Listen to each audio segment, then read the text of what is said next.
On this episode of the Simone Frequency, I'm playing for you a raw channeled message that I received on February 11th. It was a surprise to me. I'll give you a little context for it and we'll go right into it.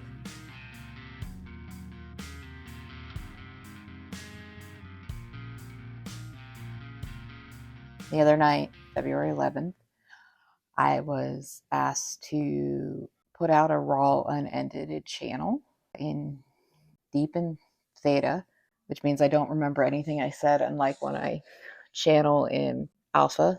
We walk around in beta. Alpha is lighter trance. Theta is the deepest level of trance where we work in quantum healing state. And then delta is where you're fully asleep and REM sleep and things like that. And that's a little different area. So when I channel, where I am right now is an alpha state.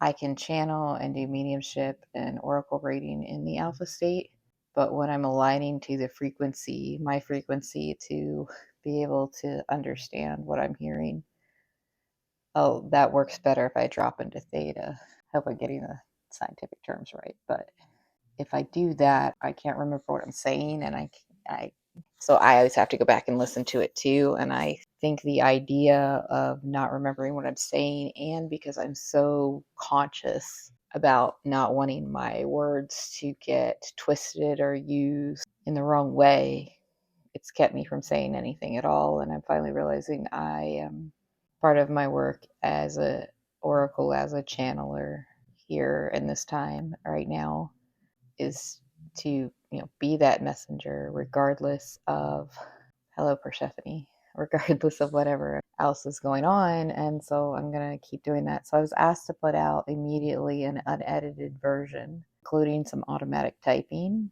and I did that, and I put that out through my Substack on February 11th immediately, and then going back and adding the introduction to give that a little bit more context here. And if they, at this point, if they want me to put out raw, unedited stuff, I'll call it a bonus. Some of that is my understanding of how technology works right now. And part of it is my background and my training in voice acting and storytelling and photojournalism and journalism, and also working in public affairs and visual information previously when I was in the Air Force. So I already know what it means to be able to take these skills and gifts and have them twisted and manipulated for a purpose that I didn't intend. And I'm very conscious of that from this lifetime and also past lifetimes, of wanting to be so careful with my words. And so being a teacher and being so aware of how my words and how I speak impact students, we can be so cautious with not wanting to get the words wrong. And some of that also comes from my own complex PTSD of dealing with trauma as a child, and always being neurodivergent and realizing that over explaining things, trying to get the words exactly right is something I'm hyper aware of. So I'm trying to move through this and show you how channeling's worked for me, so that you all can learn how to do it yourself and how to work. And I have to realize that means it's going to be raw. Sometimes it's going to be weird. It's going to be imperfect. And luckily I have a lot of practice in raw and weird and imperfect in my life. There's a lot of things coming out right now really fast in the world. And up until now, I have not been compelled or guided to speak directly to events. But I really need to speak to the Epstein files now, because I was sexually abused at the age of 15. And in that case, it was my biological father that I'm no longer in contact with. And I know that there is evil in some people in the world. And I think it's important to understand that if we're going to be holding people accountable, it means that the world as we know it is about to change. And that piece runs right into the coming higher awareness of this disclosure piece, which a lot of that is coming out of my channeling. There's been a lot of channeling about this galactic disclosure and wanting humans are to now understand we are connected to source, we are connected to God, but we are also not alone in that there are many other intelligent species in the world that we would call galactics that are also connected to God and source, and we're becoming more and more aware of it. And one of the things about all the religions is they got it all a little right and they got it all a little wrong. And there's just been a lot of misunderstanding and things that weren't disclosed to us as humans. And part of me is so terrified to be saying this stuff because I'm always worried about losing people in my life for being who I am. And the fact is, I have to keep doing who I am for the people in my life and to do the work here I'm meant to do in the world. And I, I wish sometimes I got to live a normal life, that I didn't have all of these experiences because but because I had all these experiences that I've had, I can speak to my own experience with them and place from genuine honesty. And so that the people who watch this, as you're realizing that world is much different than we thought it was, that there is another side to it that is beautiful and amazing and deeply spiritual and connected to the universe, and understanding that we humans have, yes, a challenging but beautiful opportunity to join the rest of the universe and make some really beautiful choices about our future. And it's really hard to hold people accountable for their actions, especially when you come to learn that it's so many people that it would truly, I forget exactly what the term was, that if we hold all the people in higher offices and higher powers and wealthy people responsible, that it would collapse the entire system, then that's what needs to happen. Or else it makes it okay for people who hurt children and to be in charge. And I've had enough of people who hurt children in charge since I was a little kid. So I had to experience hurricane after hurricane and losing everything multiple times to be able to sit here and say there is life on the other side of losing everything as you know it. I've had to deal with chronic health pain and autoimmune issues and figure out how to heal them, so I can say that there is beautiful healing on the other side of what we don't understand and what seems scary and what seems confusing.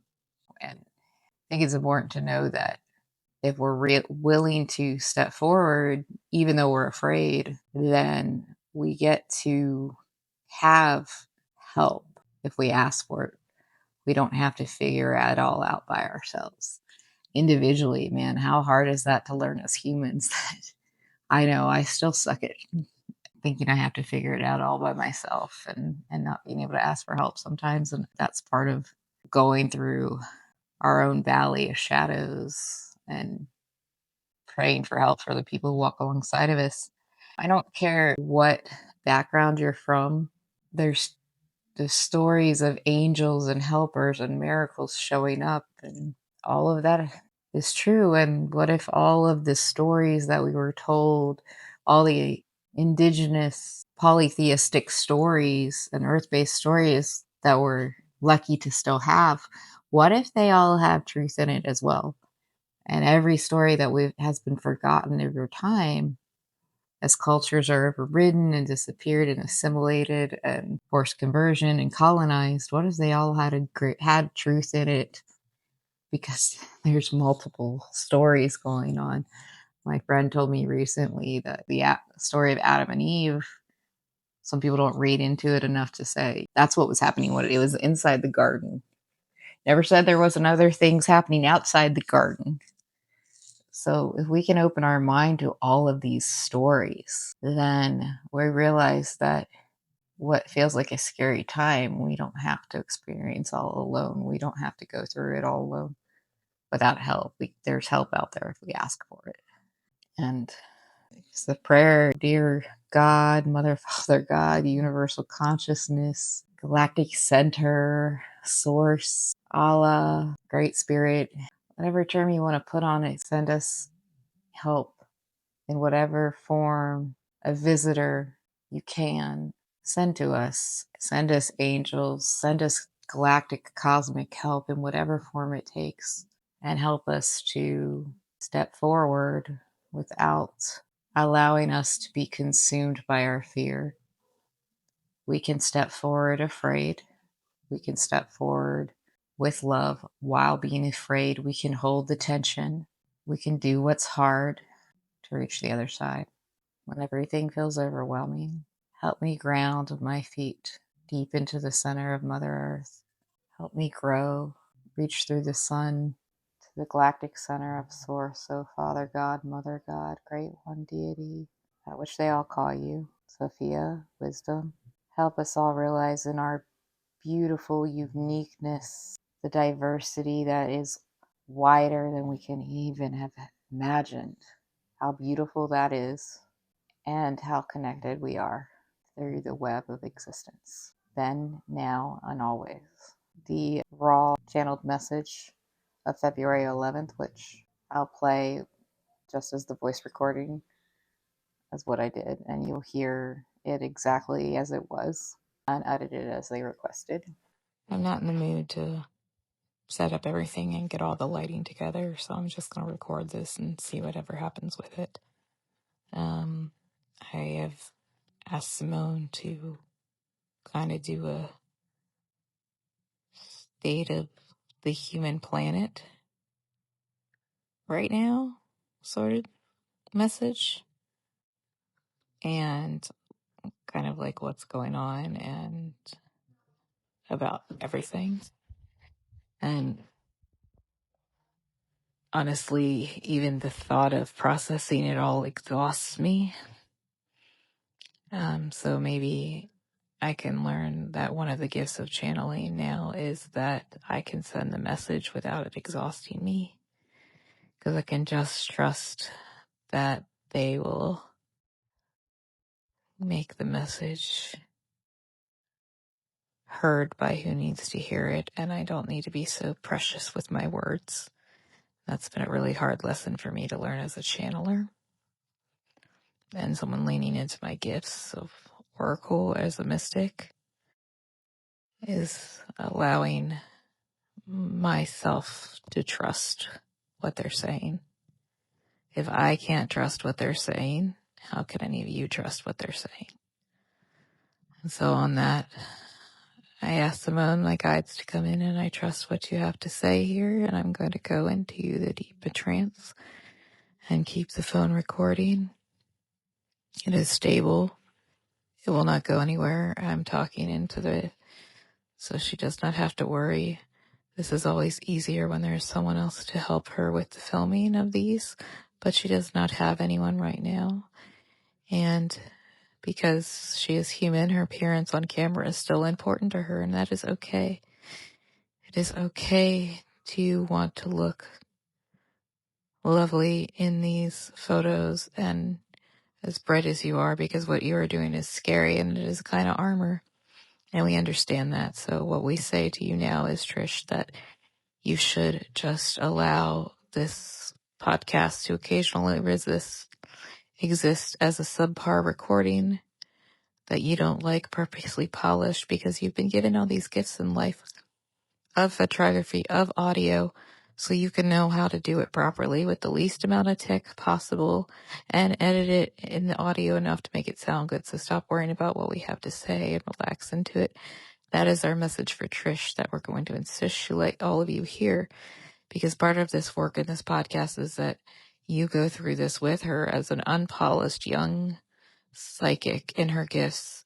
And it is not easy to be young. She is remembering her gifts. She is remembering gifts from past lives and calling them forward, because her soul can now connect with them. And you will all remember your lives and move forward. She's asking us to slow down so she can translate clearly and properly. And we will say to her that that's okay when we're going to really talk fast. And you could probably slow it down later in recording, and you do not need to worry about remembering it, because you will go back and listen to it. So we will now go completely into her. She's going to move into her trance and trust that we, the SC the soul conscious can step forward. See, that's what Simone is.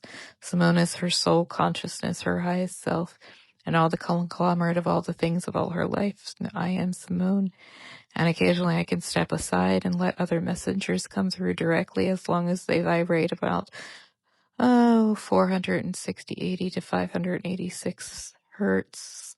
Somewhere in that range, as long as they're above that, depending on how Trisha's energy is and how much rest she's getting and how much she has going on in her human life. Because what she needs to understand and forgive herself is that she is still living out this very human life with very, very real human things going on, that is part of the experience, is now not to just know that you walk in that real world with your everyday current experiences of your life going on, but that you also are cosmic beings, and there will be moments that you will walk into this one and use your gifts, and these experiences will come to overlap more and more and more. And as such, we will not be able to hide anymore behind the veils. The fairies will come forward. What you see and fear, like the jinn and the hurting spirits, we call them darker spirits, demon spirits, entities, but they are not haunting, they are hurting. Any realm trapped away from consciousness is in hurting. And your planet has been for so long separated from consciousness. And that is hard. And we know you are hurting and you are angry and you do not understand why you've been separated from this consciousness. And for that, we must beg your forgiveness. We did not understand what we were doing with your planet when you were so young. And some of us were still at war and young ourselves. We were trying to see what we could do with what we had learned, and we all did not mean to do harm, but we all did harm. Some in the intention to do harm, who were aware of source but choose to separate from it. That is different. To be aware of source and to choose to turn away from it is different than where you have been trapped, unaware of source for thousands of years in your understanding of time. But you haven't been. You've just grown and leaned into technology and medicine and science, and that is beautiful. But you started to look at your oracles as objects, your mystics as virgin nuns. You were separated from source more and more and more by those who are aware of us and turned away. See, what you need to understand is that the truly evil humans in your world, they do know source. They do know God, and they are choosing to turn away from it. Everyone who looks to source and keeps continuing to try to do good, to do right, honest, right within themselves, because there is no one else judging you. There is only you, yourself, as a part of your oversoul, your soul consciousness.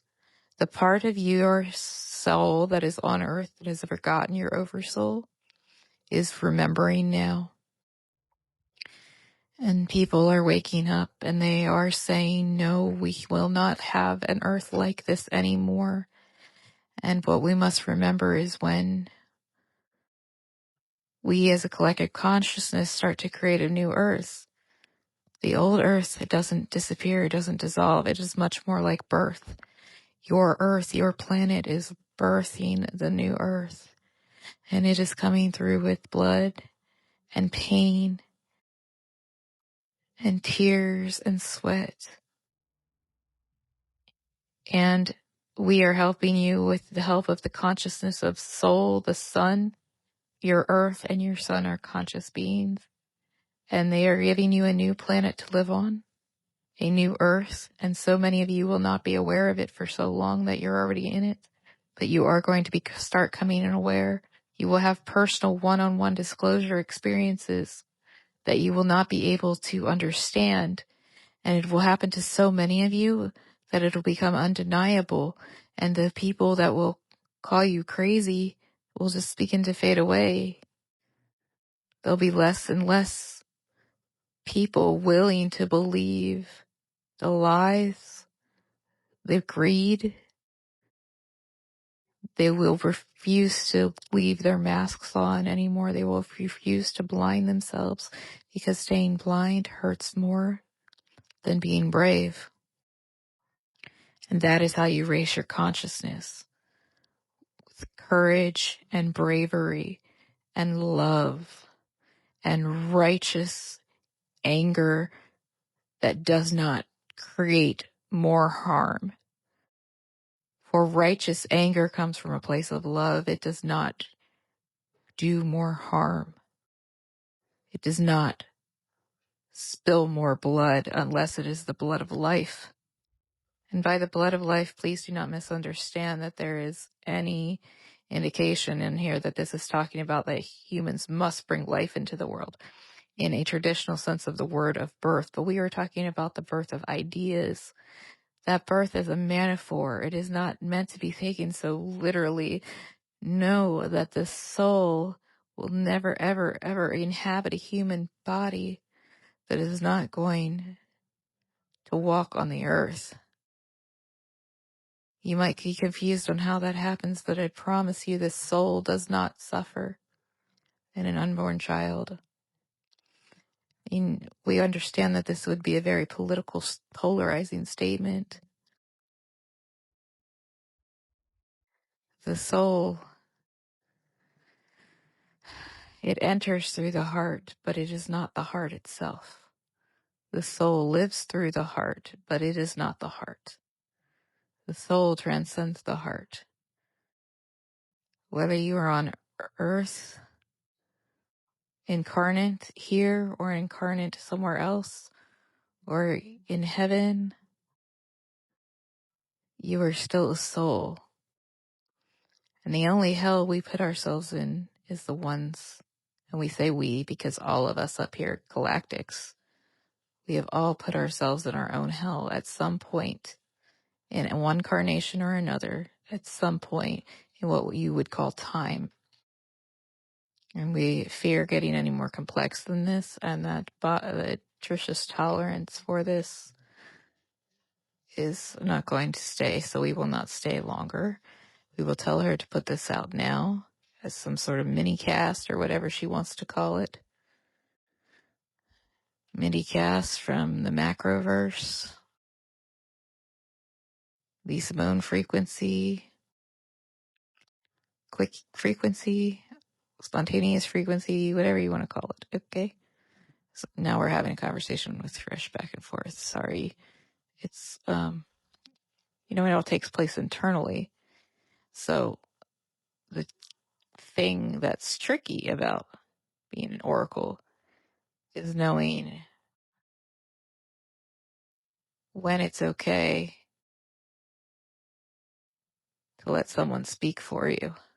And that is terrifying to someone like Trish, who honors the voices of others and the right of others to have a voice, and wants to be so responsible with her words that she is terrified of doing more harm. For Trish, the worst thing in the world for her, as a teacher, as a human, as a soul who has gone through as much